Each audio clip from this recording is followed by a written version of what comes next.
नमस्कार, आपण पाहतात HRS न्यूज मराठी। पारनेर तालुक्यातील युवकांचे प्रेरणास्थान मानले जाणारे राजकीय क्षेत्रातील दमदार नेतृत्व तथा जिल्हा परिषदेचे माजी उपाध्यक्ष सुजित झावरे पाटील यांचा वाढदिवस सुपा गावात अनोख्या पद्धतीने साजरा करण्यात आला। यावेळी जिल्हा परिषदेचे माजी उपाध्यक्ष सुजित झावरे पाटील यांच्या वाढदिवसानिमित्त शनिवार दिनांक 22 मार्च रोजी सुपा गावातील युवा उद्योजक योगेश भाऊ रोकडे व मित्रपरिवार यांनी जिल्हा परिषद प्राथमिक शाळा सुपा गावठाण, उर्दू शाळा पवारवाडी, कोल्हे वस्ती शाळा या ठिकाणी विद्यार्थ्यांना शालेय उपयोगी शैक्षणिक साहित्य, पॅड व खाऊचे वाटप करण्यात आले।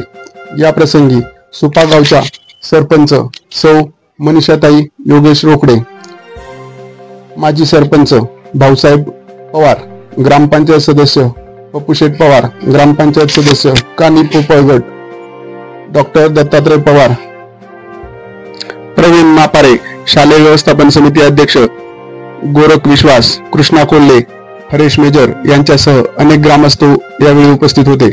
शालेय पॅडच्या स्वरूपात मिळालेली भेटवस्तू व खाऊ मिळाल्याचा आनंद मुलांच्या चेहऱ्यावरून ओसंडून वाहत होता।